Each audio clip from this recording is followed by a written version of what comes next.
Charlotte's Web by E.B. White. Chapter 22. A Warm Wind. And so Wilbur came home to his beloved manure pile in the barn cellar. His was a strange homecoming. Around his neck he wore a Medal of Honour. In his mouth he held a sack of spider's eggs. There is no place like home, Wilbur thought, as he placed Charlotte's 514 unborn children carefully in a safe corner. The barn smelled good. His friends, the sheep and the geese, were glad to see him back. The geese gave him a noisy welcome. "Congratulations, congratulations, they cried. "Nice work!" Mr. Zuckerman took the medal from Wilbur's neck and hung it on a nail over the pig pen, where visitors could examine it. Wilbur himself could look at it whenever he wanted to. In the days that followed, he was very happy. He grew to a great size. He no longer worried about being killed, for he knew that Mr. Zuckerman could keep him as long as he lived. Wilbur often thought of Charlotte. A few strands of her old web still hung in the doorway. Every day Wilbur would stand and look at the torn and empty web, and a lump would come to his throat. No one had ever had such a friend, so affectionate, so loyal and so skillful. The autumn days grew shorter. Lurvy brought the squashes and pumpkins in from the garden and piled them on the barn floor, where they wouldn't get nipped on frosty nights. The maples and birches turned bright colours, and the wind shook them and they dropped their leaves one by one to the ground. Under the wild apple trees in the pasture, the red little apples lay thick on the ground, and the sheep gnawed them, and the geese gnawed them, and the foxes came in the night and sniffed them. One evening, just before Christmas, snow began to fall. It covered house and barn and fields and woods. Wilbur had never seen snow before. When morning came, he went out and ploughed the drifts in his yard for the fun of it. Fern and Avery arrived, dragging a sledge. They coursed down the lane and out onto the frozen pond in the pasture. "Coasting is the most fun there is," said Avery. "The most fun there is," retorted Fern, "is when the Ferris wheel stops and Henry and I are in the top car, and Henry makes the car swing, and we can see everything for miles and miles and miles."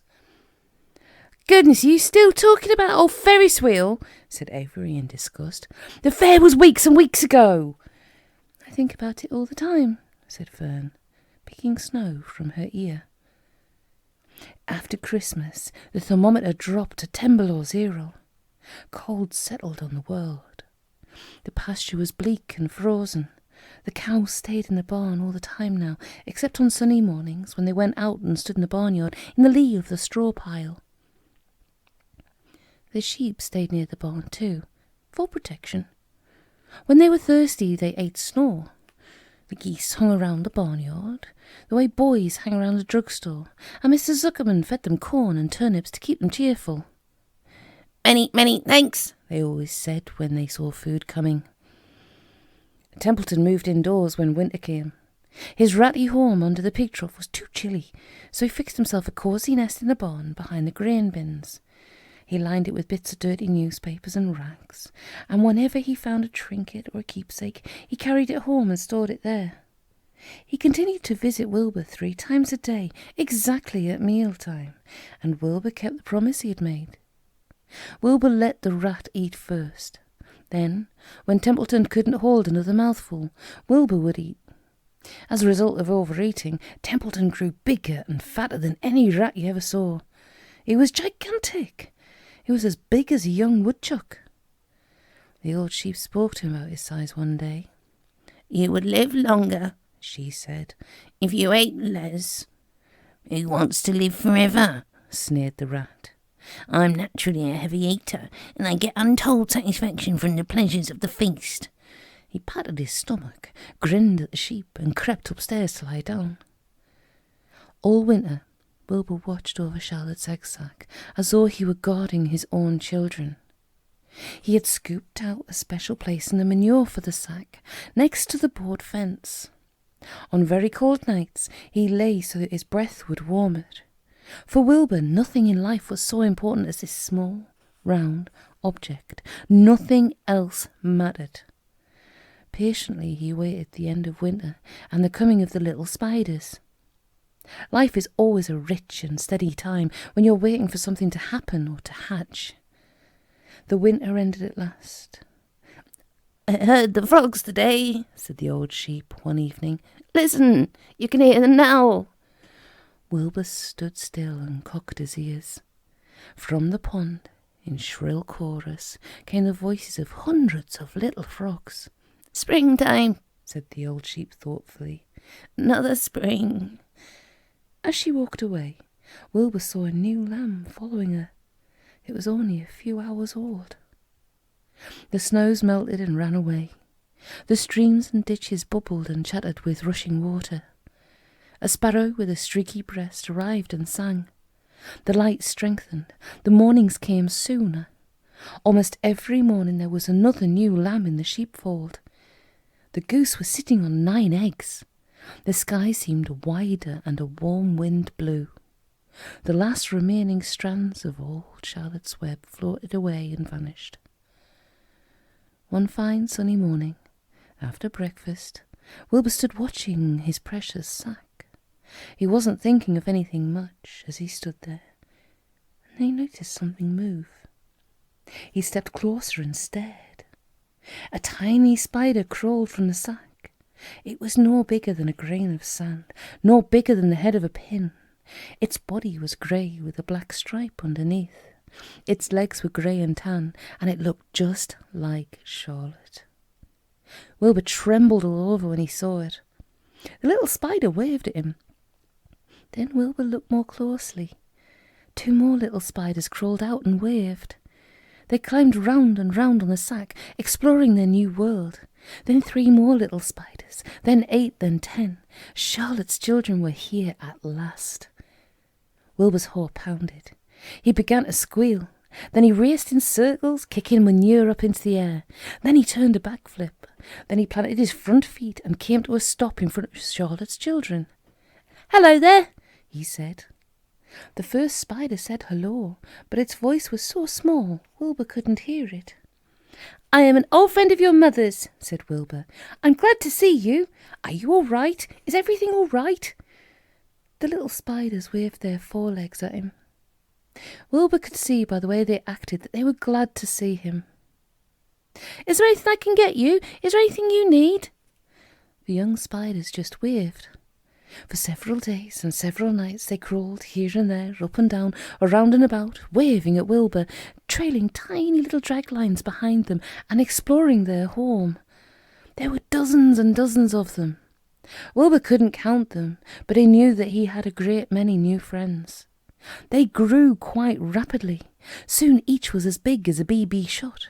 They made tiny webs near the sack. Then came a quiet morning when Mr. Zuckerman opened a door on the north side.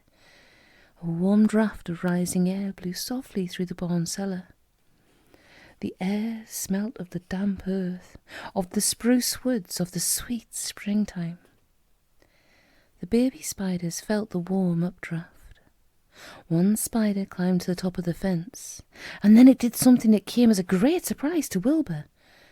The spider stood on its head, pointed its spinnerets in the air, and let loose a cloud of fine silk. The silk formed a balloon. As Wilbur watched, the spider let go of the fence and rose into the air. "Goodbye," it said, as it sailed through the doorway. "Wait a minute," screamed Wilbur. "Where do you think you're going?" But the spider was already out of sight. Then another baby spider crawled to the top of the fence, stood on its head, made a balloon and sailed away. Then another spider, then another. The air was soon filled with tiny balloons, each balloon carrying a spider. Wilbur was frantic. Charlotte's babies were disappearing at a great rate. "Come back, children!" he cried. "Goodbye," they called. "Goodbye, goodbye." At last one little spider took time enough to stop and talk to Wilbur before making its balloon. "We're leaving here on the warm updraft. This is our moment for setting forth. We're aeronauts and we're going out into the world to make webs for ourselves." But where?" said Wilbur. wherever the wind takes us. High, low, near, far, east, west, north and south. We take to the breeze and we go as we please." "Are all of you going?" asked Wilbur. "You can't all go. I would be left alone with no friends. Your mother wouldn't want that to happen, I'm sure." The air was now so full of balloonists that the barn cellar looked almost as though a mist had gathered. Balloons by the dozen were rising and circling and drifting away through the door, sailing off on the gentle wind. Cries of "Goodbye, goodbye, goodbye" came weakly to Wilbur's ears. He couldn't bear to watch any more. In sorrow he sank to the ground and closed his eyes. It seemed like the end of the world, to be deserted by Charlotte's children. Wilbur cried himself to sleep. When he woke, it was late afternoon. He looked at the egg sack, and it was empty. He looked into the air. The balloonists were gone. Then he walked drearily to the doorway, where Charlotte's web used to be. He was standing there thinking of her, when he heard a small voice. "Salutations," it said. "I'm up here." "So am I," said another tiny voice. "So am I," said a third voice. "3 of us are staying. We like this place and we like you." Wilbur looked up. At the top of the doorway, 3 small webs were being constructed. On each web, working busily, was one of Charlotte's daughters. "Can I take this to mean," asked Wilbur, "that you've definitely decided to live here in the barn cellar, and that I'm going to have 3 friends?" "You can indeed," said the spiders. "What are your names, please?" asked Wilbur, trembling with joy. "I'll tell you my name," replied the first little spider, "if you'll tell me why you're trembling." "I'm trembling with joy," said Wilbur. "Then my name is Joy," said the first spider. "What was my mother's middle initial?" asked the second spider. "A," said Wilbur. "Then my name is Arania," said the little spider. "How about me?" said the third spider. "Will you just pick out a nice sensible name for me? Something not too long, not too fancy, and not too dumb." Wilbur thought hard. "Nellie," he suggested. "Fine, I like that very much," said the third spider. "You may call me Nellie." She daintily fastened her oar-blind to the next spoke of the web. Wilbur's heart brimmed with happiness. He felt that he should make a short speech on this very important occasion. "Joy, Ariana, and Nellie," he began, "welcome to the barn cellar.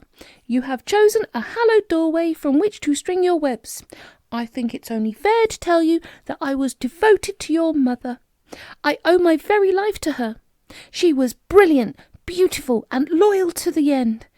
I shall always treasure her memory. To you, her daughters, I pledge my friendship for ever and ever." "I pledge mine," said Joy. "I do too," said Ariana. "And so do I," said Nellie, who had just managed to catch a small gnat. It was a happy day for Wilbur, and many more happy, tranquil days followed. As time went on, and the months and years came and went, he was never without friends. Fern did not come regularly to the barn any more. She was growing up, and was careful to avoid childish things, like sitting on a milk stool near a pig pen. But Charlotte's children and grandchildren and great-grandchildren, year after year, lived in the doorway. Each spring there were new little spiders hatching out to take place of the old. Most of them sailed away on their balloons, but always 2 or 3 stayed and set up housekeeping in the doorway. Mr. Zuckerman took fine care of Wilbur all the rest of his days, and the pig was often visited by friends and admirers, for nobody ever forgot the year of his triumph and the miracle of the web. Life in the barn was very good. Night and day, winter and summer, spring and autumn, dull days and bright days. It was the best place to be, thought Wilbur. This warm, delicious cellar, with the garrulous geese, the changing seasons, the heat of the sun, the passage of swallows, the nearness of rats, the sameness of sheep, the love of spiders, the smell of manure, and the glory of everything. Wilbur never forgot Charlotte. Although he loved her children and grandchildren dearly, none of the new spiders ever quite took her place in his heart. She was in a class by herself. It's not often that someone comes along who is a true friend and a good writer. Charlotte was both.